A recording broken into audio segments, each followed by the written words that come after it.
All India trade union Congress మధ్యాహ్న భోజనం పథకం వర్కర్స్ యూనియన్ కార్మికుల సమస్యలు పరిష్కరించాలని ఏఐటీయూసీ జిల్లా సహాయ కార్యదర్శి గంగయ్య అన్నారు. ఈ సమావేశానికి ముఖ్య అతిథిగా ఏఐటీయూసీ రాష్ట్ర కమిటీ అధ్యక్షులు కుంటాల రాములు హాజరై మాట్లాడుతూ మధ్యాహ్న భోజన కార్మికుల వేతనాలు 26,000 రూపాయలు ఇప్పించాలని, లేని పక్షంలో డీఓ కార్యాలయం ముట్టడించడం జరుగుతుందని తెలిపారు. ఈ కార్యక్రమంలో ఏఐటీయూసీ ఇచ్చోడ మండల కార్యదర్శి గంగయ్య, ప్రభాకర్, పెద్దమ్మ, లక్ష్మి, నర్సమ్మ, ఆశమ్మ, మల్లవ్వ, నీలాబాయి, ఫాతిమాబి తదితరులు పాల్గొన్నారు.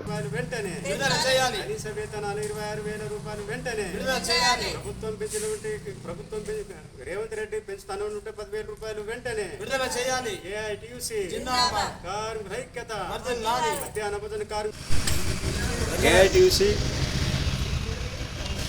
ఏఐటీయూసీ అనుబంధమైనటువంటి మధ్యాహ్న భోజన కార్మికుల సమస్యలు పరిష్కరించాలనే దాంతో ఈరోజు ఆదిలాబాద్ జిల్లా ఇచ్చోడలో సమావేశం ఏర్పాటు చేయడం జరిగింది.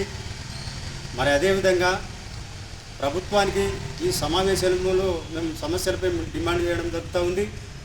మరి అదేవిధంగా ఇక్కడ ఉన్నటువంటి కేంద్ర ప్రభుత్వం కానీ రాష్ట్ర ప్రభుత్వం కానీ మధ్యాహ్న భోజన కార్మికులకు కనీస వేతనాలు ఇవ్వకుండా ఈరోజు 20 సంవత్సరాలుగా బడి పిల్లలకు పౌష్టికాహారం అందించినప్పటికీ వాళ్ళని గుర్తింపు చేయకపోవడం చాలా అన్యాయమైన దాంతో ఈరోజు మేము ప్రభుత్వాలకు విజ్ఞప్తి చేస్తూ ఉన్నాం.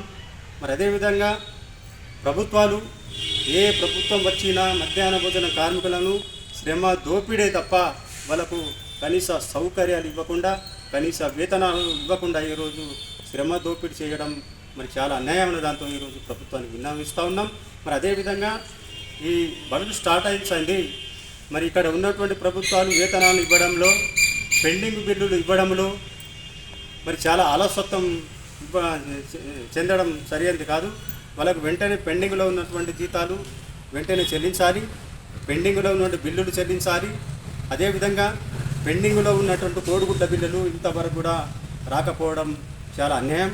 ఇక్కడ ఉన్నటువంటి ప్రభుత్వం, ఇక్కడ ఉన్నటువంటి అధికారులు మధ్యాహ్న భోజన కార్మికులకు గుడ్లు పెట్టాలి, మరి మెనూ ప్రకారం పెట్టాలి అని దాంతో ఒత్తిడి చేయడం జరుగుతూ ఉంది. మరి ఇది మేము చెప్తా ఉన్నాం. మరిన్ని అప్డేట్స్ కోసం మా ఛానల్ని సబ్స్క్రైబ్ చేయండి.